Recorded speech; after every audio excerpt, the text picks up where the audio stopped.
All right, our next speaker is Kwiatkowski. Karen retired from the United States Air Force as a lieutenant colonel in 2003. She has an MA in government from Harvard University, an MS in science management from the University of Alaska, and a PhD in world politics from Catholic University. She has authored 2 books on African security issues, and her final assignment while she was in the service was in the office of the Secretary of Defense. She has been a frequent contributor to LouRockwell.com and has written for the American Conservatives, Salon, Anywar.com, and others. She's one of these great rising stars, or risen star in the libertarian movement. Has been a big inspiration to a lot of us. She actually played a featured role in the film documentary Why We Fight. The title of Karen's talk is A Collapsing Empire, Opportunities for Restoring the Republic. Please welcome Karen Kwiatkowski.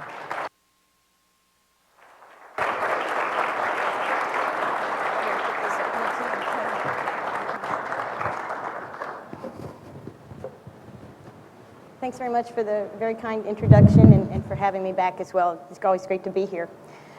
We, and not just those of us attending this wonderful conference, understand that the American imperial experiment is ending.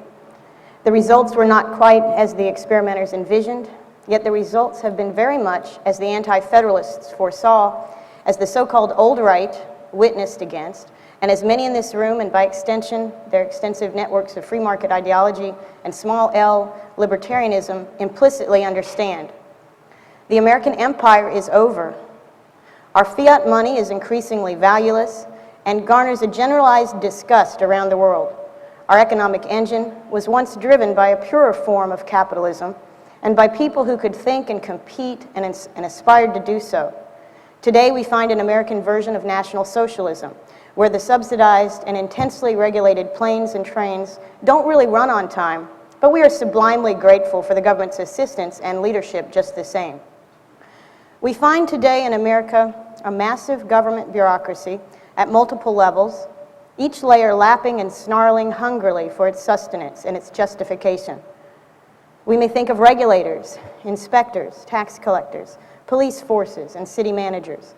Curiously, in many rural counties across this country, the largest employer is in fact the school system, binding a plurality of workers and parents to a national education system that strives to leave no child unscarred by standardization.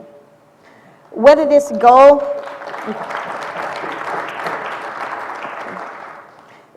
goal is accomplished by prescription medication, the slow torture of boredom, the ritualized sacrifice at the altar of the multiple choice state exam, or simply by the grinding, relentless, institutional punishment of youthful curiosity and individuality, the goal is indeed accomplished.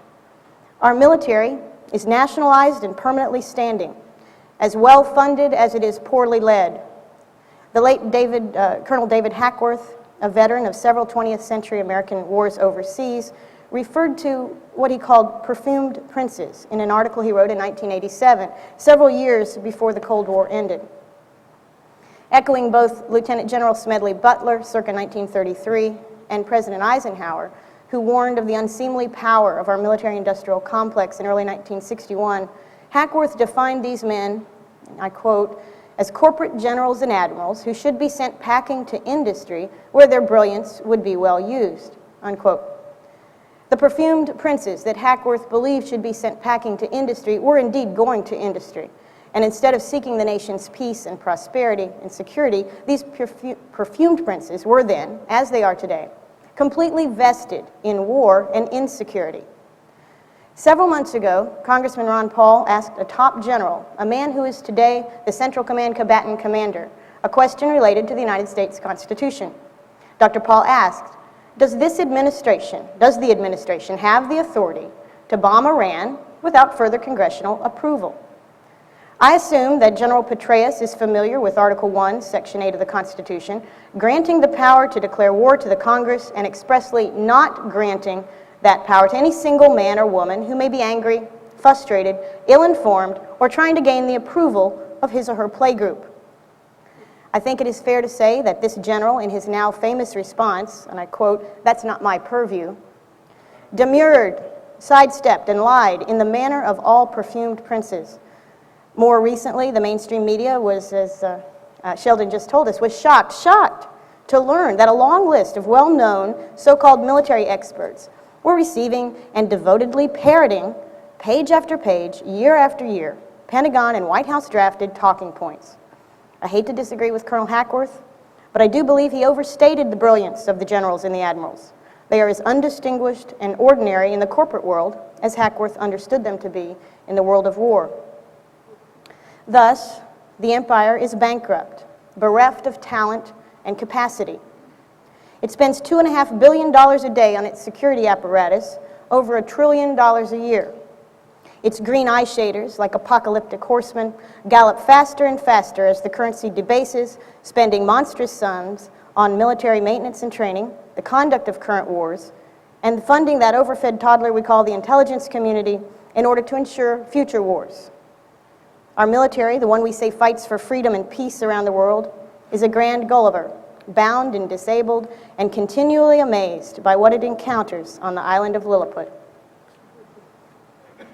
The American empire is unsustainable at home by American workers and homemakers, and as Herb Stein famously observed, things that can't go on forever don't. But it isn't just that national, ideological, and corporate imperialism cannot create value or produce widgets over the long term. It isn't just that government largesse necessarily stifles real capital formation, or that the Leviathan necessarily murders freedom. Less obviously, but I think perhaps more importantly, is how the dichotomy between America's sense of self and her actual self since the later 19th century has already defeated our city on the hill derived globalism.